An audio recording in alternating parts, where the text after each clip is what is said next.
अस्सलाम वालेकुम स्टूडेंट्स, मैं इरशाद सर। आज हम क्लास 12th के लिए नया चैप्टर उठा रहे हैं जिसका नाम है biotechnology and its applications. So under this chapter we have to discuss about recombinant DNA technology यानी जेनेटिक इंजीनियरिंग, क्लोनिंग के बारे में और applications of biotechnology in human health, vaccine production, gene therapy and various biosafety issues. So let me begin with first recombinant DNA technology. DNA technology जो है, recombinant DNA technology को शुरू करने से पहले तो हम जानेंगे बायोटेक्नोलॉजी किसको कहते हैं। बायोटेक्नोलॉजी एक वैसा डिसिप्लिन है, एक वैसा ब्रांच है जो हमारे पास डील किसके साथ कर रहा था, जहाँ पर हम एक्सप्लॉयटेशन करते हैं लिविंग ऑर्गेनिजम्स की, और जिसमें हमारे पास इन्वॉल्व होते हैं टेक्नोलॉजीज़ या बाकी लिविंग ऑर्गेनिजम्स, ताकि हम क्रिएट करें नई वैसी टेक्निक जो हमारे लिए सस्टेनेबल डेवलपमेंट के लिए यूज़फुल हो। सो क्या कहा मैंने बेटा, बायोटेक्नोलॉजी क्या है? Biotechnology is a wide discipline that deals with the exploitation of living organisms involving the use of technology and other living organisms to create new techniques for our sustainable development. हमारे पास दो main techniques हैं जिसकी वजह से हमारे पास modern biotechnology अभी है। उसमें हमारे पास आते हैं जेनेटिक इंजीनियरिंग और bio process engineering. Genetic engineering में हम क्या करते हैं, हम ऑल्टर करते हैं जेनेटिक मटेरियल लिविंग ऑर्गेनिजम्स का और फिर उसको इंसर्ट करते हैं ऑल्टर्ड जेनेटिक मटेरियल, किसकी वजह से, वेक्टर्स की वजह से होस्ट के अंदर, ताकि हम वहाँ पर क्या करें, ट्रांसफॉर्म करें फिनोटाइप होस्ट का। सो बायो प्रोसेस इंजीनियरिंग में हम क्या करते हैं बेटा, बायो प्रोसेस इंजीनियरिंग में कुछ स्पेसिफिक कंडीशंस हमें ज़रूरत होती है ताकि हम ग्रोथ करें डिज़ायर्ड माइक्रो ऑर्गेनिजम्स की, जो हमें ज़रूरत होती है वैक्सीन प्रोडक्शन के लिए या एंजाइम प्रोडक्शन के लिए। So this all comes under biotechnology. So what is now genetic engineering? So बेटा जेनेटिक इंजीनियरिंग में ही, बायोटेक्नोलॉजी में ही हम क्या कहते हैं, जेनेटिक इंजीनियरिंग में हम क्या कहते हैं, हम मैनिपुलेशन करते हैं जीन की या जेनेटिक मटेरियल की। ये अभी एक इतना इमर्जिंग ब्रांच है साइंस का जिसको हमने रिकम्बिनेंट डीएनए टेक्नोलॉजी नाम रखा, जेनेटिक इंजीनियरिंग नाम रखा या डीएनए मैनिपुलेशन नाम रखा। सो इसमें क्या करते हैं बेटा, इस टेक्नोलॉजी में हमारे पास हम पहले कट करते हैं और पेस्ट करते हैं desired DNA fragment into the special host, किसके बेनिफिट के लिए, अपने बेनिफिट के लिए। ठीक है बेटा। जेनेटिक इंजीनियरिंग जो है स्टार्ट हो गई 1972 में। किसने स्टार्ट की? एक साइंटिस्ट था जिसका नाम था पॉल बर्ग। क्या था बेटा? पॉल बर्ग, जिसने इंट्रोड्यूस की जीन SV40 किसके अंदर, बैक्टीरियम के अंदर, विद द हेल्प ऑफ लैम्डाफेज। सो लैम्डाफेज जो है बेटा यहाँ पर इसने एज अ वेक्टर इस्तेमाल किया, आगे स्लाइड्स में हमें आएगा। So genetic engineering was started by Paul Berg in 1972, who introduced a gene of SV40 into a bacterium with the help of lambda-phage।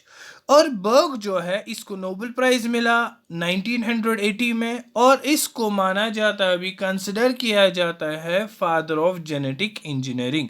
So father of genetic engineering is Paul Berg. उसके बाद बेटा हमारे पास और एक scientist आए, arbor, Nathan, Hamilton, Smith. 1970 की बात है, जिन्होंने आइसोलेट किया पहला रिस्ट्रिक्शन एंडोन्यूक्लियस। कहाँ से? बैक्टीरियम हीमोफिलस पैरा इन्फ्लुएंजा से, जो क्या करता है बेटा, वो ब्रेक कर सकता है डीएनए को एक स्पेसिफिक साइट्स पे। क्या कहा बेटा मैंने? Arbor, Nathan, Hamilton, Smith. 1970 में इन्होंने आइसोलेट किया पहला रेस्ट्रिक्शन एंडोन्यूक्लियस, किससे बेटा? बैक्टीरियम हीमोफिलस पैरा इन्फ्लुएंजा से, जो ब्रेक करता है डीएनए को स्पेसिफिक साइट में। इनको भी बेटा नोबेल प्राइज मिला 1978 में, और इन एंजाइम्स को हम नाम देते हैं बेटा मॉलिक्यूलर सीजर्स। क्या देता है बेटा नाम इनको, यानी रेस्ट्रिक्शन एंडोन्यूक्लियस जो है इनको हम क्या कहते हैं बेटा, इनको हम मॉलिक्यूलर सीजर्स भी नाम देते हैं। क्या कहते हैं बेटा? Molecular scissors. बेटा बात समझ आ गई। सो हमारे पास जो है इनको हम मॉलिक्यूलर सिजर्स भी कहते हैं। उसके बाद हमारे पास और एक साइंटिस्ट आया जिसका नाम था एनी चैंग और स्टैनली कोहेन। 1973 में इन्होंने जनरेट किया पहला रिकम्बिनेंट डीएनए मॉलिक्यूल, जब इन्होंने कंबाइन किया जीन बैक्टीरियम से और किसके साथ, with the plasmid of E coli यानी एस्चार्चिया कोलाई। क्या कहा मैंने बेटा? एनी चैंग और स्टैनली कोहेन 1973 में इन्होंने जनरेट किया पहला रिकम्बिनेंट डीएनए मॉलिक्यूल, जब इन्होंने कंबाइन किए जीन बैक्टीरियम से किसके साथ, प्लाज्मिड ऑफ इकोलाई के साथ। कॉलिंस और हॉर्न, ये जो है कॉलिंस और हॉर्न 1979 में इन्होंने डेवलप किया मेथड कैसे हम ऑब्टेन करेंगे रिकम्बिनेंट प्लाज्मिड और जो पैक होता है प्रोटेक्टिव कोट्स में ऑफ लैम्डा फेज, और फिर उसको ट्रांसडक्ट करेंगे किसके अंदर बेटा, ई कोलाई के अंदर। बेटा बात समझ आ रही है? सो बेटा ये थी जनरल हिस्ट्री किसके बारे में, रिकम्बिनेंट डीएनए के बारे में। रिकम्बिनेंट डीएनए टेक्नोलॉजी यानी फादर ऑफ जो जेनेटिक इंजीनियरिंग है वो कौन है बेटा, पॉल बर्ग। अब हम बात करेंगे principles of modern biotechnologies. Principles of modern biotechnologies में जो अगर हम बात करेंगे, हमारे पास दो मेन टेक्निक्स है जो रिलेट करती है मॉडर्न बायोटेक्नोलॉजी के साथ। एक है जेनेटिक इंजीनियरिंग, दूसरी जो है केमिकल इंजीनियरिंग। ठीक है बेटा, एक है जेनेटिक इंजीनियरिंग, दूसरी क्या है, केमिकल इंजीनियरिंग। जेनेटिक इंजीनियरिंग और केमिकल इंजीनियरिंग में क्या क्या आता है हमारे पास? सबसे पहले फॉर्मेशन ऑफ रिकम्बिनेंट डीएनए, यानी हमें मेंटेन करना है माइक्रोबियल कंटामिनेशन फ्री एनवायरनमेंट, ताकि हमारे पास क्या है, to have DNA with foreign genes. ठीक है बेटा, यानी फॉर्मेशन ऑफ रिकम्बिनेंट डीएनए के लिए हमें क्या करना है बेटा, मेंटेन करना है माइक्रोबियल कंटामिनेशन फ्री एनवायरनमेंट, ताकि हमारे पास क्या हो बेटा, डीएनए जो फॉरेन जीन के साथ, और फिर जो है बेटा उसको ग्रो करना है, यानी growth of only designed microbe in large amount for producing product. फिर हमारे पास बेटा ग्रोथ करनी है ओनली उस डिजाइनड माइक्रोब की बड़े पैमाने पे, ताकि हमें प्रोड्यूस होगा प्रोडक्ट। दूसरी जो है बेटा हमें जीन क्लोनिंग करनी है, जैसे एंटीबायोटिक्स है, वैक्सीन्स है, एंजाइम्स है, मेडिसिन है वगैरह, या बेटा हम जीन ट्रांसफ़र करते हैं। क्या करते हैं बेटा, जीन ट्रांसफ़र करते हैं। यानी बेटा इसका मतलब हुआ हम क्या करते हैं, फॉरेन पीस ऑफ डीएनए जब हमने इंट्रोड्यूस किया सेल के अंदर, किसी भी ऑर्गेनिज्म के अंदर, वो रेप्लिकेट नहीं करता है, लेकिन when it gets incorporated into the chromosomes of organism, तो ये मल्टीप्लाई करता है, जिसको हम क्लोनिंग कहते हैं। क्या कहते हैं बेटा, क्लोनिंग। सो बेटा हमारे पास डीएनए जो हम यूज़ करते हैं ट्रांसफ़र ऑफ जीन, यानी ट्रांसफ़र ऑफ जीन करने के लिए, यानी एक ऑर्गेनिज्म से दूसरे ऑर्गेनिज्म, उसको हम वेक्टर कहते हैं। आगे इंशाल्लाह हम पढ़ेंगे आगे स्लाइड्स में, जैसे प्लाज्मिड है, वायरस है, हम इस्तेमाल करते हैं एज वेक्टर्स। और हमारे पास बेटा 3 बेसिक स्टेप्स है जो हम क्रिएट कर सकते हैं जीएमओ, यानी जो मैंने लास्ट क्लास में ऑलरेडी पढ़ा है, जेनेटिकली मॉडिफाइड ऑर्गेनिजम्स या ट्रांसजेनिक ऑर्गेनिजम्स। यानी ट्रांसजेनिक ऑर्गेनिज्म उस ऑर्गेनिज्म को कहते हैं जिसको फॉरेन जीन होगी। सबसे पहले हमें आइडेंटिफिकेशन करनी है डीएनए की डिजायर्ड जीन के साथ, उसके बाद हमें इंट्रोडक्शन करना है डिजायर्ड जीन को किसके अंदर, होस्ट के अंदर। उसके बाद बेटा हमें मेंटेन करना है introduced DNA in the host, और फिर उसको ट्रांसफर करना है उसके प्रोजेनी के अंदर। क्या कहा बेटा मैंने, 3 बेसिक स्टेप्स है हमारे पास जिसमें हम क्रिएट कर सकते हैं transgenic organisms. First one is identification of DNA with desired gene, introduction of desired gene in the host, maintenance of introduced DNA in the host, and transfer of DNA to its progeny. So beta, now let me explain what is recombinant DNA technology. सबसे पहले हम बात करेंगे अब बेटा recombinant DNA technology किसको कहते हैं। recombinant DNA technology को हम जेनेटिक इंजीनियरिंग भी कहते हैं। जैसे बेटा मैंने अभी कहा, ये वो स्ट्रीम है बायोटेक्नोलॉजी की जिसमें हम क्या करते हैं, मैनिपुलेशन करते हैं जेनेटिक मटेरियल की और इन विट्रो, और यानी इसमें बहुत सारे मेथडोलॉजीज हमारे पास आते हैं जिसमें हम डिज़ायर्ड जीन जो डीएनए सीक्वेंस की किसी भी ऑर्गेनिजम्स की यानी डीएनए सीक्वेंस जो हमारा ऑर्गेनिज्म होगा जो हमें जीन ऑफ इंटरेस्ट होगा उसको हम कट करते हैं फ्रेगमेंट्स में, फिर इंट्रोड्यूस करते हैं होस्ट सेल के अंदर यानी जहां पर हम इसको मल्टीप्लाई करना चाहते हैं, या हम यहां पर हेल्प ले सकते हैं करियर्स का यानी वेक्टर्स का, ताकि हम वहाँ फिजिकल अपीयरेंस जो है उस ऑर्गेनिज्म की चेंज करें यानी फिनोटाइप, ताकि जो हमारी ज़रूरतें हैं हमारी नीड्स है वो पूरी हो जाए। सो क्या कहा मैंने बेटा, recombinant DNA technology is popularly known as genetic engineering. It is a stream of biotechnology which deals with the manipulation of genetic material by man in vitro. It refers to a number of methodologies in which the desired gene of DNA sequence of an organism are cut into fragments and then introduced into host cells with or without the help of carriers or vectors to alter its phenotype to suit human needs. बेटा समझ आ रही है बात? सो इसके लिए हमारे पास there are two distinct techniques for introducing foreign genetic material into plant cell genome. या तो हम वेक्टर के ज़रिए करेंगे या डायरेक्ट इंट्रोडक्शन करेंगे। किसके ज़रिए बेटा? Direct introduction of DNA. अगर हमने वेक्टर के ज़रिए किया तो हमें क्या चाहिए? वेक्टर के लिए अगर हमें ज़रूरत है तो थ्रू वेक्टर हमें ज़रूरत क्या है? सबसे पहले हमें सेलेक्ट करना है और आइसोलेट करना है डिज़ायरेबल फ्रैगमेंट ऑफ डीएनए जिसके अंदर जीन सीक्वेंस होगी जो हम क्लोन करना चाहते हैं, जिसको हम इंसर्ट कहते हैं। क्या कहा मैंने? जो भी हमारे पास अब डिस्टिंक्ट टेक्निक्स जो है इंट्रोड्यूस करने के लिए genetic material plant cell genome में, वो दो है, या तो वेक्टर थ्रू है या तो डायरेक्ट इंट्रोडक्शन करनी है हमारे पास किसकी? डीएनए की। अगर हमने वेक्टर थ्रू करना है तो हमें सबसे पहले क्या करना है? We have to select and we have to do the isolation of desirable fragments यानी fragments of DNA which contain gene sequences that needs to be cloned, उसको हम insert कहते हैं। दूसरा जो है बेटा हमें generate करना है यानी generation of recombinant DNA rDNA molecule. जब हम insert करेंगे इन inserts को यानी जो DNA fragments हमने लाए उनको हम किस में insert करेंगे? carrier DNA मॉलिक्यूल में, जिसको हम वेक्टर कहते हैं। वेक्टर जो है बेटा हम प्लाज्मिड ले सकते हैं, वायरस ले सकते हैं और फिर वो रेप्लिकेट करेंगे within the host cell. तीसरा बेटा हमें इंट्रोड्यूस करना है आरडीएनए मॉलिक्यूल को होस्ट सेल के अंदर। आई बात समझ में? सो थ्रू वेक्टर हमारे पास तीन चीज़ें ज़रूरत है। पहले हमें सिलेक्ट करना है, उसके बाद आइसोलेट करना है उसमें डिज़ायरेबल फ्रैगमेंट जिसके अंदर वो जीन सीक्वेंस होगी यानी जो हम क्लोन करना चाहते हैं यानी उसको इंसर्ट कहते हैं।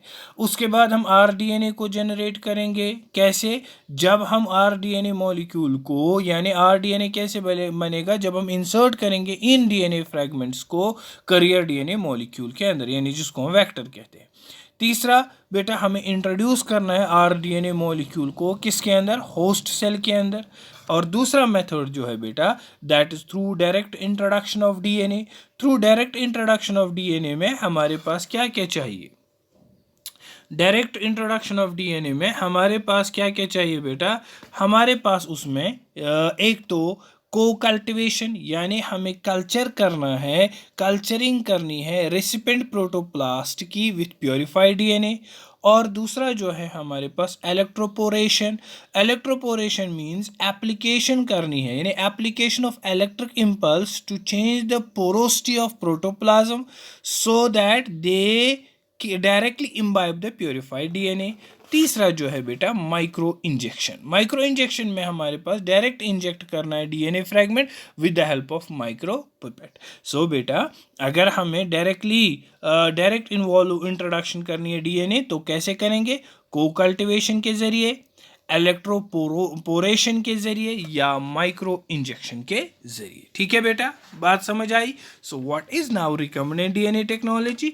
Recombinant DNA technology is a stream of biotechnology जो डील करती है, जहां पर हम मैनिपुलेशन करते हैं जेनेटिक मटेरियल की, और उसमें हमारे पास बहुत सारे मेथडोलॉजीज हैं जिसमें हम बेटा डिजायर्ड जीन या डीएनए सीक्वेंस ऑफ ऑर्गेनिज्म जो है कट करते हैं फ्रेगमेंट्स को, फिर उसको इंट्रोड्यूस करते हैं होस्ट सेल में, चाहे हम हेल्प ले ले करियर्स की यानी वेक्टर की या नहीं, लेकिन हम यहाँ फिनोटाइप चेंज करना चाहते हैं। ठीक है बेटा।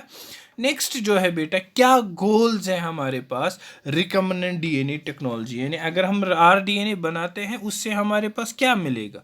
To isolate and characterise a gene, to make desired alteration in one or more isolated genes, to return altered gene to living cells, artificially synthesize new gene, alternating the genome of an organism, understanding the hereditary disease and their cure, or improving human genome. So these are the goals of recombinant DNA technologies, where we are going to isolate and characterize a gene, and after that we are making a desired alteration in one or more isolated gene, जो हमने isolate किया उसमें कोई हम change लाते हैं, और to return altered genes to living cells, फिर उस altered gene को हम living cell के अंदर डालते हैं, फिर artificially हम synthesize कर सकते हैं नई gene, alternatingly the genome of an organism, understand कर सकते हैं हम हेरिडिटरी डिजीज और उनका क्योर, और हम इम्प्रूव कर सकते हैं ह्यूमन जीनोम। देखिए बेटा, यहाँ पर हम डायग्राम में वेक्टर हमारे पास है, यानी ये खाली होता है, ये ब्लैक कलर जो है ये फ्रैगमेंट ऑफ डीएनए है। अब ये फ्रैगमेंट ऑफ डीएनए हमने इस वेक्टर के साथ जोड़ दिया, यानी यहाँ पर हमने कट किया इसको, और कट करने के बाद हमने क्या किया, यानी पहला स्टेप जो है that is construction of recombinant DNA molecule, जहां पर हम कंस्ट्रक्ट करते हैं रिकम्बिनेंट डीएनए मॉलिक्यूल। एक तो हमने फ्रैगमेंट ऑफ डीएनए ले लिया और वेक्टर ले लिया, तो हमारा के पास बना क्या, आरडीएनए, रिकम्बिनेंट डीएनए।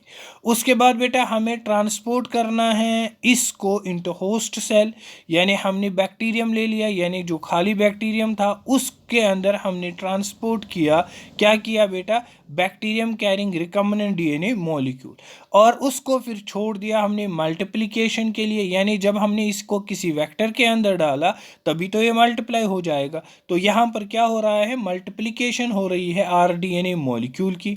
जब मल्टीप्लिकेशन हो गई और डिवीजन ऑफ होस्ट सेल भी हो गया, और उसमें हमारे पास बेटा बहुत सारे सेल जो है, numerous cell division resulting in a clone, और उनको फिर हम बैक्टीरियल कॉलोनीज को ग्रो करते हैं किसी सॉलिड मीडियम के अंदर। सो बेटा this is the diagrammatic representation of recombinant DNA technology. What are the tools which we are in need of genetic engineering? Our various tools are significant in genetic engineering.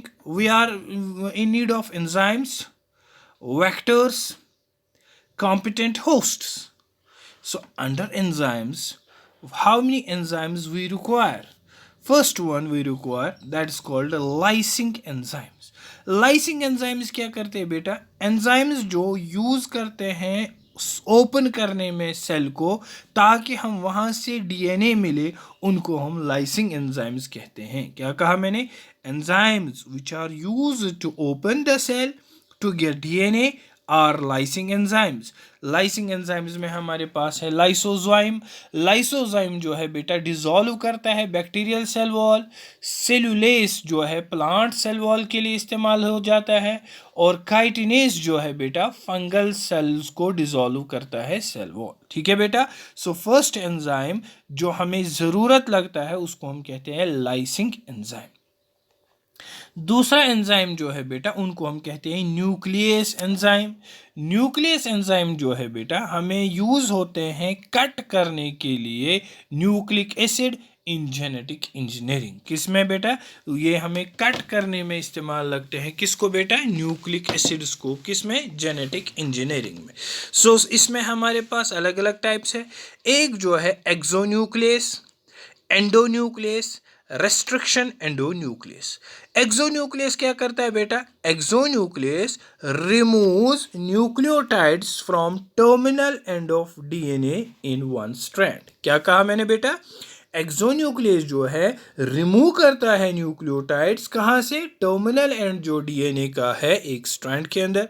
Endonuclease क्या करता है? Cut करता है DNA को at a specific position inside the DNA. और ये हमारे पास इसमें वन स्ट्रैंड भी हो सकता है। They also involve only one strand of DNA. So endonucleases, what happen in endonucleases? What is the work of endonucleases? Endonucleases cut DNA at specific position inside the DNA। ठीक है बेटा। और restriction endonuclease क्या करते हैं? Cuts the DNA at specific site. क्या करते हैं बेटा? कट करते हैं डीएनए को एट अ स्पेसिफिक साइट और यूज हो जाते हैं एज मॉलिक्यूलर सिजर्स और chemical scalps in genetic engineering. ठीक है बेटा। और ये रिकॉग्नाइज करते हैं बेस कैंस इन पैलिंड्रोमिक डीएनए और कट करते हैं उसको स्पेसिफिक साइट में। तो पहला रिस्ट्रिक्शन एंडोन्यूक्लियस जो है वो है hind second, HIND hind second, जिसको आइसोलेट किया गया हीमोफिलस इन्फ्लुएंजा से। ये कट करता है डीएनए मॉलिक्यूल को एक पर्टिकुलर पॉइंट पे by recognising a specific sequence of 6 base pairs known as recognising sequence for Hind second. बात आई समझ में? सो एंजाइम्स में लाइसिंग एंजाइम्स, न्यूक्लियस में हमारे पास एक्सोन्यूक्लियस, एंडोन्यूक्लियस और रेस्ट्रिक्शन एंडोन्यूक्लियस। ठीक है बेटा। कुछ हमारे पास इंपॉर्टेंट रेस्ट्रिक्शन एंडोन्यूक्लियस जो है ALU first, Eco R1, Eco R second, Hind third, Hind second, ये फर्स्ट डिस्कवर्ड जो है रेस्ट्रिक्शन एंडोन्यूक्लियस है। ठीक है बेटा। SMA फर्स्ट, ये सारे हमारे पास। उसके बाद तीसरा एंजाइम जो है बेटा उसको हम कहते हैं डीएनए लाइगेस। डीएनए लाइगेस को हम जेनेटिक गम भी कहते हैं। ये क्या करता है बेटा? ये ज्वाइन करता है डीएनए स्ट्रैंड्स को। कैसे? ये बनाता है by forming phosphodiester bonds between adjacent nucleotides. और बेटा यहाँ पर डीएनए लाइगेज जो है इसको हम जेनेटिक गम भी कहते हैं। ये ज्वाइन करता है उन डीएनए स्ट्रैंड्स को जो, और कैसे ज्वाइन करता है? By forming phosphodiester bond between adjacent nucleotides. और साथ में ये सील करता है गैप इन डीएनए फ्रेगमेंट्स। तो अक्सर जो हम यूज करते हैं एंजाइम rDNA टेक्नोलॉजी में वो है T4 DNA ligase encoded bye phase T4। और इसको डिस्कवर किया किसने बेटा? डॉक्टर हरगोबिंद खुराना ने। डीएनए लाइगेज जो है बेटा इसको हम जेनेटिक गम भी कहते हैं। नेक्स्ट जो है चौथा वाला जो हमारे पास एंजाइम लगता है, इन्हें टूल्स लगते हैं इसमें, उसको हम कहते हैं अल्कलाइन फॉस्फेटेस। क्या कहते हैं बेटा? Alkaline phosphatase. अल्कलाइन फॉस्फेटेस में हमारे पास ये एंजाइम रिमूव होता है, यानी इस्तेमाल होता है रिमूव करने में phosphate group 5 prime end of DNA molecule, और जिसकी वजह से leaving a free hydroxyl group. As such DNA can not join with any other DNA segment. ठीक है बेटा। क्योंकि डीएनए जो है डीएनए सेगमेंट के लिए फॉस्फेट जरूरी है लाइगेशन करने के लिए। सो बेटा उसके बाद वेक्टर्स आए हमारे पास। कौन से वेक्टर्स इस्तेमाल करते हैं? सो रिकम्बिनेंट डीएनए टेक्नोलॉजी। सबसे पहले हम जानेंगे वेक्टर किसको कहते हैं। Vector is an area of DNA that can join another DNA part without losing the limit of self-replication.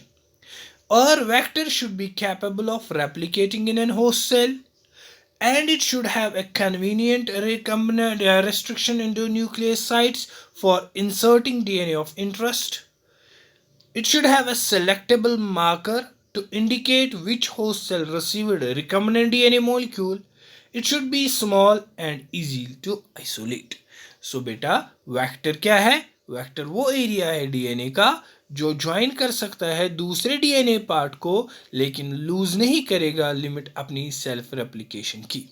ठीक है बेटा। So it should be capable of replicating in the host cell, और it should have convenient restriction endonucleases यानी जो हमारे पास nucleus enzymes है, ताकि हम यहाँ पर क्या करें, इंसर्ट करें डीएनए ऑफ इंटरेस्ट।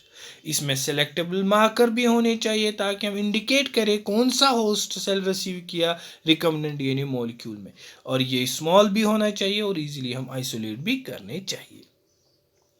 वेक्टर्स में अगर हम बात करेंगे बेटा, वेक्टर्स की बात अगर हम करेंगे, हमारे पास वेक्टर्स में प्लाज्मिड है, लैम्डा फेज है, कॉस्मिड है, एक्सप्रेशन वेक्टर्स है, यैक्स है और बैक्स है, यानी yeast artificial chromosome, bacterial artificial chromosome. So बेटा क्लोनिंग वेक्टर यानी हमारे पास जो हमारे पास वेक्टर्स है, यानी वेक्टर्स आर डीएनए मॉलिक्यूल, जैसे मैंने अभी कहा, ये कैरी करते हैं फॉरेन डीएनए सेगमेंट और रेप्लिकेट करते हैं होस्ट सेल के अंदर। जेनेटिक इंजीनियरिंग में हम प्लाज्मिड वेक्टर का इस्तेमाल करते हैं, और प्लाज्मिड वेक्टर जो है डिस्कवर किया विलियम हेज ने और जसुआ लेडरबर्ग ने। जसुआ लेडरबर्ग, क्या कहा मैंने बेटा, प्लाज्मिड जो है, प्लाज्मिड को डिस्कवर किया विलियम हेज और जसुआ लेडरबर्ग ने। और most widely used plasmid vector जो है वो है PBR322। क्या है बेटा, PBR322। P हो गया plasmid, BR means for Bolivar and Rodriguez, जिन्होंने कंस्ट्रक्ट किया ये प्लाज्मिड। और 322 जो है is a number given to plasmid to distinguish it from other plasmid developed in the same laboratory. क्या कहा मैंने बेटा, प्लाज्मिड जो है, प्लाज्मिड एक वेक्टर है, इसको डिस्कवर किया विलियम हेज ने और जसुआ लेडरबर्ग ने, और मोस्ट वाइडली जो हम प्लाज्मिड इस्तेमाल करते हैं that is PBR322। P means plasmid, BR means Bolivar and Rodriguez, और जिन्होंने कंस्ट्रक्ट किया ये प्लाज्मिड, और 322 जो है नंबर दिया गया ताकि हम दूसरे प्लाज्मिड से इसको अलहदा करें। फेज वेक्टर दूसरा, जिसको हम कहते हैं लैम्डा फेज। लैम्डा फेज जो है, लैम्डा फेज और M13 फेज जो है एक्सटेंसिवली मॉडिफाइड है, किसके लिए, डेवलपमेंट ऑफ क्लोनल वेक्टर्स। तीसरा जो है बेटा बैक आर्टिफिशियल वेक्टर्स, यानी ये एकोमोडेट कर सकता है 300 to 350 kb of foreign DNA. और या बेटा yeast artificial vectors, yeast artificial bacteria जो है वेक्टर्स, ये हम यूज़ करते हैं किसके अंदर बेटा, क्लोन करने के लिए DNA fragments of more than 1 MPBS in size. क्या कहा मैंने बेटा, सो बैक्टीरियल आर्टिफिशियल क्रोमोसोम जो है, ये वेक्टर्स हम इसमें किस में इस्तेमाल करते हैं, यानी ये एकोमोडेट कर सकते हैं 300 to 350 kb of foreign DNA. Similarly we have yeast artificial chromosome यानी यैक वेक्टर्स, YAC वेक्टर्स, ये यूज हो जाते हैं, these are use to clone DNA fragments of more than 1 MBP in size. ठीक है बेटा, इसीलिए इसको हम इस्तेमाल करते हैं, किसमें इस्तेमाल करते हैं बेटा इनको, सो बेटा इसको इस्तेमाल करते हैं हम यहाँ पर, जो हमारे पास इसको इस्तेमाल कर सकते हैं मैप करने में लार्ज जीनोम्स, यानी used in human genome projects, used in human genome projects. So बेटा क्या कहा मैंने, वेक्टर्स जो है डीएनए मॉलिक्यूल्स हैं जो कैरी करते हैं फॉरेन डीएनए सेगमेंट और रेप्लिकेट करते हैं होस्ट सेल के अंदर। तो हमारे पास वेक्टर्स जो है जो इस्तेमाल होते हैं जेनेटिक इंजीनियरिंग में, वो है plasmid, lambda phase, cosmid, expression vector, yeast artificial chromosomes और बैक्टीरियल आर्टिफिशियल क्रोमोसोम्स, जिसमें बेटा हमने जो है एक्सप्लेन किया प्लाज्मिड वेक्टर क्या है। प्लाज्मिड वेक्टर को डिस्कवर किया विलियम हेज ने और जसुआ लेडरबर्ग ने, और ये जो मोस्टली वाइडली प्लाज्मिड वेक्टर है वो है PBR322, जिसमें P प्लाज्मिड कहलाता है, BR जो है बोलिवर और रॉड्रिगस जिन्होंने कंस्ट्रक्ट किया इस प्लाज्मिड को, और 322 जो है एक नंबर है जिसको हम देते हैं किसके लिए, ताकि हम डिस्टिंग्विश करें प्लाज्मिड को। ठीक है बेटा, तीसरा जो है बेटा उसको हम कहते हैं फेज वेक्टर्स यानी लैम्डा फेज या M13 फेज जो है एक्सटेंसिवली मॉडिफाइड हमारे पास डेवलपमेंट है क्लोनिंग वेक्टर्स की। चौथा जो है बेटा उसको हम बैक्टीरियल आर्टिफिशियल क्रोमोसोम्स कहते हैं, इन्हें बैक वेक्टर्स कहते हैं। और बैक वेक्टर्स जो है बेटा, बैक वेक्टर्स हमारे पास इस्तेमाल होते हैं किस में, ये अकोमोडेट कर सकते हैं 300 से लेकर 350 kb ऑफ जो फॉरेन डीएनए, 300 से लेकर 350 ऑफ फॉरेन डीएनए। बेटा समझ आई बात। और लास्ट वन जो है उसको हम यीस्ट कहते हैं, यानी yeast artificial chromosome. Yeast artificial chromosome जो है वो हमारे पास यूज़ करते हैं किस में, क्लोन करने में। जो हमारे पास बड़े बड़े ये हैं यानी फ्रैगमेंट्स, डीएनए फ्रैगमेंट जिनका size more than 1 MBP in size होता है, जिनका साइज मोर देन 1 MBP होता है, और उन्हीं को हम किस में इस्तेमाल करते हैं बेटा, उन्हीं को हम इस्तेमाल करते हैं किस में, यानी हम उनको इस्तेमाल करते हैं बेटा ह्यूमन जीनोम प्रोजेक्ट में। इसी तरीके से हमारे पास है कॉस्मिड वेक्टर। कॉस्मिड जो है बेटा, कॉस्मिड जो है हाइब्रिड्स होते हैं, यानी cosmids are hybrids of phages and plasmids. ये कैरी कर सकते हैं DNA fragments up to 45 kb, और ये भी रेप्लिकेट कर सकते हैं प्लाज्मिड की तरह, लेकिन but can be packed like phage lambda. ठीक है बेटा। So what are cosmid vectors? Cosmids are hybrids of phages and plasmids that can carry DNA fragments up to 45 kb. They can replicate like plasmids but can be packed like phage lambda. So what are expression vectors? Expression vectors भी vectors होते हैं जो carry करते हैं host signals को that facilitate the transcription and translation of inserted gene. So they are very useful for expressing eukaryotic genes in bacterium. So what I said बेटा, expression vectors are vectors that carry host signals that facilitate the transcription and translation of an inserted gene. They are very useful for expressing eukaryotic genes in bacteria. ठीक है बेटा, बात समझ आ गई। उसके बाद जो है बेटा, what are the techniques जो हम इस्तेमाल करते हैं किस में बेटा, रिकम्बिनेंट डीएनए टेक्नोलॉजी के अंदर। टेक्निक्स में हमारे पास हैं gel electrophoresis, cloning libraries, restriction enzyme mapping, PCR यानी पॉलीमरेज चेन रिएक्शन। तो उसके बाद बेटा nucleic acid hybridisation, DNA micro arrays.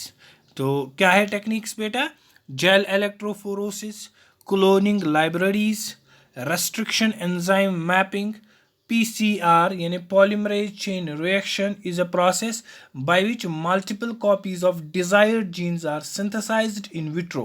और इसको इंट्रोड्यूस किया बेटा किसने, उसका नाम था कैरी मुलिस। किसका नाम था बेटा, कैरी मुलिस। सो सबसे पहले देखेंगे जेल इलेक्ट्रोफोरेसिस। इसमें हम डीएनए फ्रैगमेंट जो है अलग अलग साइजेस के हम सेपरेट कर सकते हैं by an electric field applied, जो हम एक इलेक्ट्रिक फील्ड अप्लाई करते हैं एक जेल के, और नेगेटिवली चार्ज डीएनए जो है माइग्रेट हो जाते हैं फ्रॉम द नेगेटिव इलेक्ट्रोड और किधर की ओर, and to the positive electrode. यहाँ पर जो है स्मॉलर फ्रैगमेंट्स जो है वो फास्टर माइग्रेट हो जाते हैं। सो बेटा हमारे पास इसमें अगारोस जेल इलेक्ट्रोफोरोसिस भी यूज़ होती है बेटा, और अक्सर जो है हम बेटा इसमें जो है अगारोस जेल इलेक्ट्रोफोरोसिस इस्तेमाल कर लेते हैं। बहुत सारे इलेक्ट्रोफोरोसिस है, अगारोस भी जो है एक किस्म की यानी ये इलेक्ट्रोफोरोसिस है। क्लोनिंग लाइब्रेरीज में क्या है बेटा, लाइब्रेरीज में क्या होता है, libraries are collection of DNA clones in certain vector. इनका गोल क्या है बेटा कि to have each gene represented in the library at least once. तो इसमें जो है बेटा हमारे पास जीनोमिक्स जो है हम क्या करते हैं, रिकम्बिनेंट डीएनए फ्रैगमेंट बनाते हैं, टोटल जीनोमिक डीएनए में देखते हैं, या हमारे पास कॉम्प्लीमेंट्री डीएनए होते हैं यानी made from DNA synthesise from mRNA, यानी जो हमने डीएनए बनाया जिसको हमने सिंथेसाइज किया एमआरएनए से, उसको हम कॉम्प्लीमेंट्री डीएनए कहते हैं, उनको हम कहते हैं क्लोनिंग लाइब्रेरीज। तो पीसीआर जैसे मैंने अभी कहा, पॉलीमरेज चेन रिएक्शन, तो बेटा हमारे पास पॉलीमराइज चेन रिएक्शन क्या है, ये वो प्रोसेस है जिसमें हम multiple copies of desired gene को सिंथेसाइज करते हैं इन विट्रो, और इसको सबसे पहले किया इजाद कैरी मुलिस ने। किसने बेटा, यानी यहाँ पर जो है हम ये अलाउ करता हमें isolation specific segment of DNA की फ्रॉम ए स्मॉल डीएनए यानी sample using DNA primers at the ends of the segment of. तो उसके बाद बेटा हमारे पास है restriction enzyme mapping. Restriction enzyme mapping जो है बेटा ये इंपॉर्टेंट है to have restriction enzyme type map और क्लोनड जीन की, ताकि फर्दर मैनिपुलेशन हम जीन की करेंगे। सो इसके लिए जो है बेटा हमारे पास ये फ्रैगमेंट्स को हम फिर जेल इलेक्ट्रोफोरोसिस करते हैं ताकि हम सेपरेट करें फ्रैगमेंट्स को साइज से, और and the sites are deduced based on the size of fragments. ठीक है बेटा। लास्ट वन जो है यानी last but one nucleic acid hybridisation. ये क्या है बेटा, इसमें जो है हमारे पास ब्लॉटिंग टेक्निक्स इस्तेमाल करनी पड़ती है, यानी साउदर्न ब्लॉट जो है अलाउ करता है हमें डिटेक्ट करने में एक जीन ऑफ इंटरेस्ट। जब हम उसको प्रोब करते हैं डीएनए फ्रैगमेंट्स को, उन्हीं को हम सेपरेट करते हैं बाय इलेक्ट्रोफोरोसिस और उसको हम लेबल्ड प्रोब नाम रखते हैं। या नॉर्दर्न ब्लॉट जो है बेटा ये प्रोब आरएनए हम लेते हैं on gel with a DNA probe, या वेस्टर्न ब्लॉट जो है ये हमारे पास प्रोटीन्स के लिए लगता है on gel with an antibody. ठीक है बेटा। इसी तरीके से माइक्रो एरेज है। माइक्रो एरेज जो है majority of protein encoding qualities जो है माइक्रो एरे चिप हमारे पास इस्तेमाल हो जाते हैं। ये आप जो बेटा अगर कोई बायोटेक्नोलॉजी ले लेगा तो उसमें तो at your level you need to only mention the names, यानी gel electrophoresis, cloning libraries, restriction enzyme mapping, PCR, nucleic acid hybridization या डीएनए माइक्रो एरेज। और ये चिप हम यूटिलाइज करते हैं ताकि हम हाइब्रिडाइज करें सेल आरएनए या मेजर करें स्टेटमेंट ऑफ रेट्स, उनको क्वालिटीज ऑफ सेल में कितने हैं। अब बेटा हमारे पास उसके बाद किसको बात करनी है, हमने बात करनी है कि अब हम किस तरीके से ये जो है बेटा प्रोसेस करेंगे रिकम्बिनेंट डीएनए टेक्नोलॉजी को। किस तरीके से बेटा हम क्या करेंगे, रिकम्बिनेंट डीएनए टेक्नोलॉजी को किस तरीके से हम प्रोसेस करेंगे। सबसे पहले बेटा प्रोसेस के अंदर हमारे पास क्या है, आइसोलेशन ऑफ डीएनए यानी आइसोलेटिंग डीएनए। उसके बाद डीएनए को कट करना है, उसके बाद ज्वाइन करना है डीएनए, और उसके बाद बेटा एम्पलीफाई करना है डीएनए को। ठीक है बेटा। सबसे पहले बेटा आइसोलेशन ऑफ डीएनए की बात अगर हम करेंगे, आइसोलेशन ऑफ डीएनए जो है यानी आइसोलेशन ऑफ डीएनए कहाँ से हम करते हैं, फ्रॉम द सेल्स। वो किसकी तरीके से हम करते हैं, हम उसको डिसॉल्व करते हैं या डाइजेस्ट करते हैं सेल वॉल्स को। तो उसके लिए जो है सेपरेशन डीएनए करना डिफरेंट एंजाइम्स का इस्तेमाल होता है। बैक्टीरियल सेल के लिए जैसे मैंने ऊपर कहा लाइसोजाइम, और सेल्यूलोज फंगस के लिए तो इस तरीके से काइटिनेज जो सेल्यूलोज जो है प्लांट्स के लिए, और फंगस जो है काइटिनेज के लिए।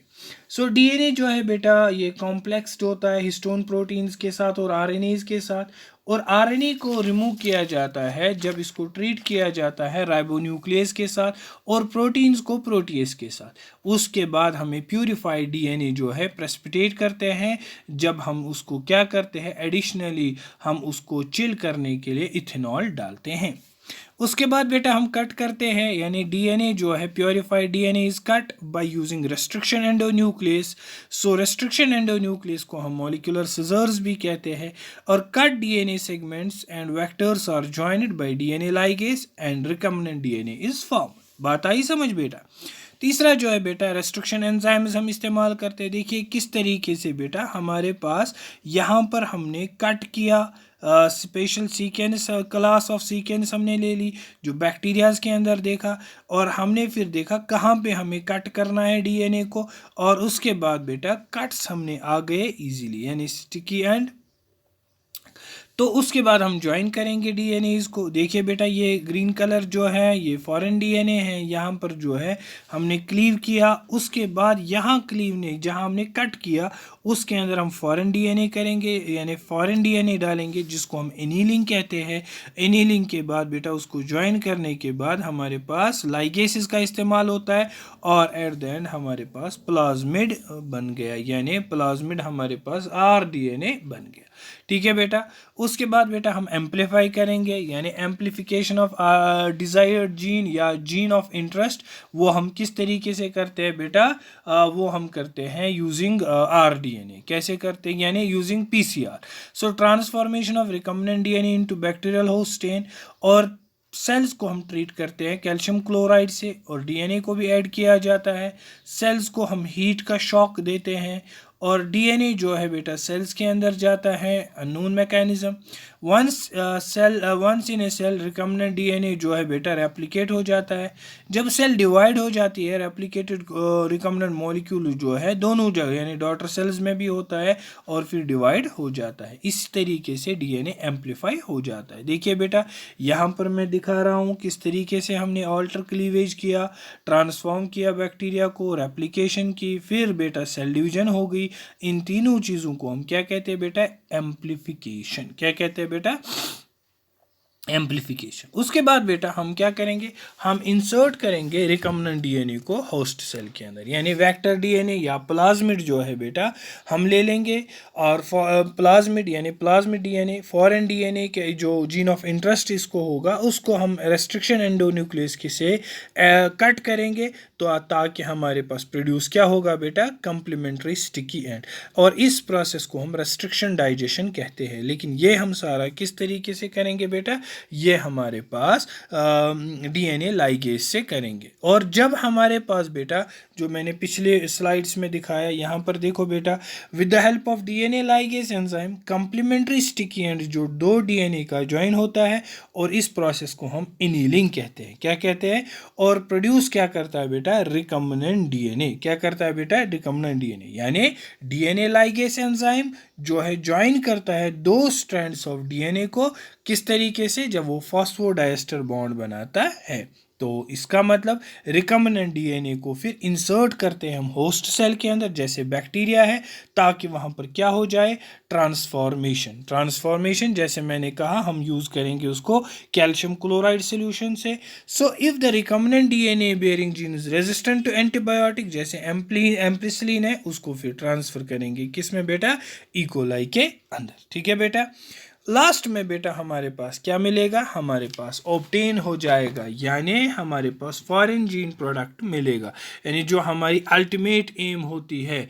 अल्टीमेट एम जो है बेटा होल प्रोसेस का is to produce a desirable protein. So there is a need for recombinant DNA to be expressed, और इस फॉरेन जीन को एक्सप्रेस करते हैं अप्रोप्रिएट कंडीशन से, और डिजायर्ड प्रोटीन को प्रोड्यूस करते हैं। ठीक है बेटा, समझ आई बात।